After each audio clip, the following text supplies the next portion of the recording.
Well, let me put the record straight. I was in the Indian Air Force and I became a test pilot as a part of my specialization.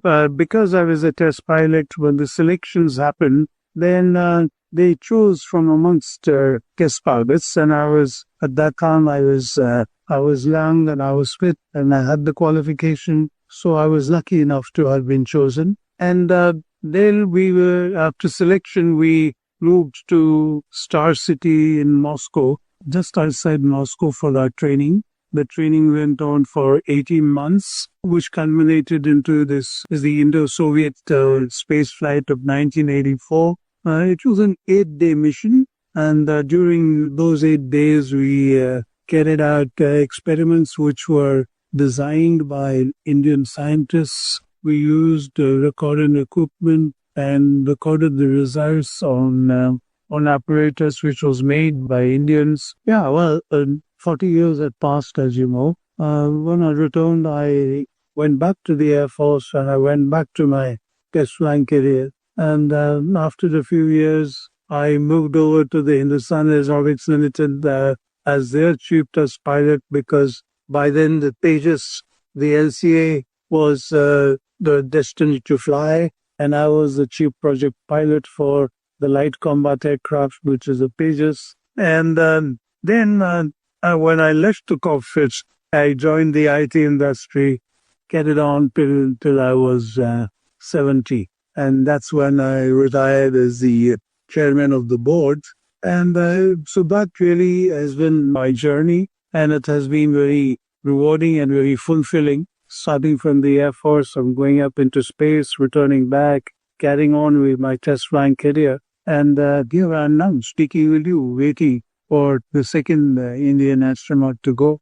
Coming up in shuttle, a group on the 10th of June. 2-day beautifies. And because in our country, as you know, we have everything. We got a long coastline, we got the Ghat section, we got plains, we have deserts, we got tropical forests, we've got mountains, hills and mountains, Himalayas. So beautiful sights, different colors. You see, the day and night, it was very unusual, because what happens is that it takes just 90 minutes to go around the Earth, and half the Earth is sunlit, while the other half there is night. So you're transiting from daylight to darkness and then back to daylight every 45 minutes. So you get to see a sunrise and a sunset 45 minutes apart, time and time again, because about 17 orbits you can do, 16 to 17 in a 24-hour cycle.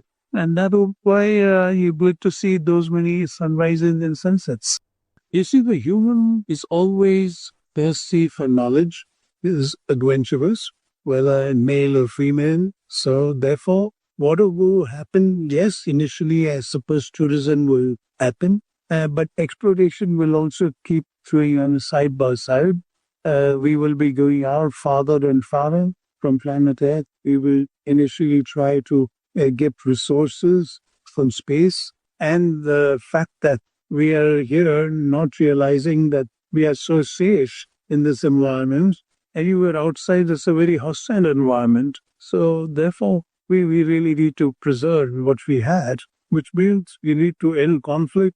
We need to forget about our weapons. We need to forget about contemplation. We need to start cooperating instead, because this planet belongs to everyone. It's necessary, so preserve it.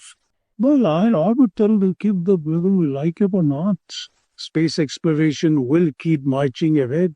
We need to ask yourselves whether you want to be a part of that new technology which is coming. It opens up new or verticals for which new skill sets will be required. So, do you want to be future ready? If you want to be future ready, if you want to try something which is more exciting, but you must be passionate about what you're doing. And I say that because it's not an easy life. It is an unusual life. It's a difficult life. It's a life that will need a lot of adjustments. So are you ready for all that? We progress. And so, but we have to fix the way we live together as a community. Well, yeah, so family support is very important, obviously, in the sense that we come from a traditional society, and I'm talking about us Indians, where generally the parents decide what the child should do. I think things are changing and things should change because if you can identify your child's interests, then I think in a snitch, a child follow that interest because only if you are interested in something will you become passionate about it. And if you're passionate, then you will succeed in what you had.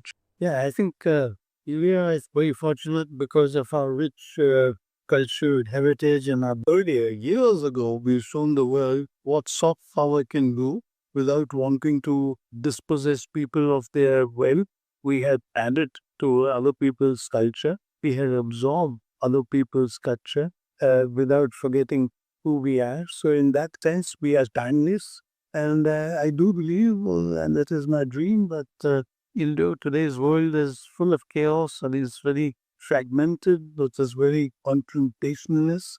But I think that today, the way India is moving, the way ISRO has moved, it has not been in competition with anybody. In fact, whatever ISRO has done, they have shared their data openly with everybody. And it is an heritage which tells us Vasudeva Kutundukam, which says that the world is one family. We have seen many examples of that, whether it was during COVID and whatever we've shared with the rest of the world, we truly are attempting to show the world that we do believe we are walking a talk. And if we say the world is one family, our actions support this particular ancient statement, which is our ideology. So, and I'm hoping that India will be the modern leader in the years to come of this world, and if we will succeed in our mission, which I am quite confident we will,